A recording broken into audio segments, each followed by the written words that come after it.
અંકલેશ્વરમાં મતદાર યાદીના ખાસ સુધારણા કાર્યક્રમ એસઆઈઆર અંતર્ગત બેદરકારીના આક્ષેપ સાથે આવેદનપત્ર અપાયું. અંકલેશ્વરના વોર્ડ નંબર 4 માં એસઆઈઆર કામગીરી દરમિયાન બૂથ નંબર 130 મતદાર યાદીના ખાસ સુધારણા કાર્યક્રમ દરમિયાન વ્યાપક ગેરરીતિ અને પ્રશાસનિક બેદરકારીના આક્ષેપ કરાયા છે. કોંગી આગેવાન સાહિલ ઝઘડિયાવાલા તેમજ શરીફ કાનુગા દ્વારા ચૂંટણી અધિકારી અને પ્રાંતને લિખિત રજૂઆત કરાઈ છે.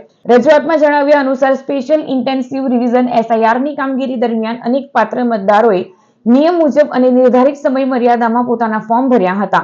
તંત્ર દ્વારા આ ફોર્મ સ્વીકારી લેવામાં આવ્યા હોવા છતાં હજુ સુધી ઓનલાઈન મતદાર ડેટાબેઝમાં અપલોડ કરાયા નથી. આ ગંભીર બેદરકારીને કારણે સેંકડો મતદારો આગામી ચૂંટણીઓમાં મતાધિકારથી વંચિત રહી જાય તેવી સ્થિતિ નિર્માણ પામી છે. અન્ય એક રજૂઆતમાં એક નવો બૂથ એસઆઈઆર કામગીરી પછી બનાવવામાં આવ્યો. આ બૂથ ગ્રીન પાર્ક અને ગુલનાર સોસાયટીના બૂથને એક કરી બનાવવામાં આવ્યો અને આ બૂથમાં ગુલનાર સોસાયટીના જે મતદારો ના હતા, જે હાલ સ્થાને રહેતા પણ નથી, તેઓના એડ્રેસમાં ગ્રીન પાર્ક સોસાયટી લખાઈને આવેલ છે અને જેઓ ગ્રીન પાર્ક સોસાયટીના રહીશ પણ નથી, જે ગંભીર પ્રશ્નો ઉભા કરે છે. અંકલેશ્વરના મામલતદાર કિરણસિંહ રાજપૂતની રજૂઆતના આધારે તપાસ શરૂ કરાશે તેમ જણાવ્યું હતું. હિયરિંગ સહિતની પ્રક્રિયા બાદ નિયમ મુજબ કામગીરી કરાશે.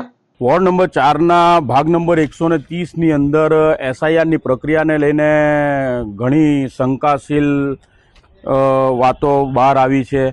મારા વોર્ડ નંબર 4, હું વોર્ડ નંબર 4નો રહીશ છું અને વોર્ડ નંબર 4માં અંદાજે 30 જેટલા મતદારો છે અમારા. તેઓ દ્વારા સમયસર ફોર્મ ભરવામાં આવ્યા હતા. એમાં એસઆઈઆરની પ્રક્રિયાને ધ્યાનમાં લઈને, પણ છતાં કેટલાક કારણોસર એક ષડયંત્ર છે કે બેદરકારી છે તંત્રની, તે સમજ નથી પડતી. એટલે તપાસનો વિષય છે. 30 જેટલા મતદારોના નામ ડ્રાફ્ટ યાદીમાં સામેલ નથી. 30 જેટલા મતદારો અને જેડીસી વિસ્તારના કેટલાક મતદારોના નામ અહીંના વિવિધ ભાગોમાં છે, તે પણ એક શંકા ઊભી કરે છે. જે કેટલાક એવા મતદારો છે જે અહીંયા નથી, છતાં તેઓના નામ છે.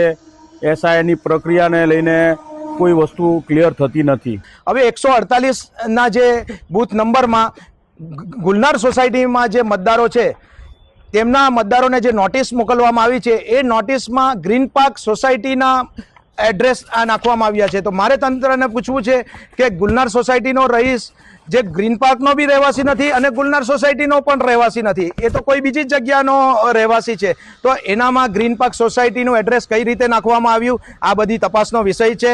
ખૂબ ઝીણવટપૂર્વક અમે મામલતદાર સાહેબશ્રીને રજૂઆત કરી છે અને એમણે આશ્વાસન આપ્યું છે કે આ બાબતે યોગ્ય તપાસ કરશે.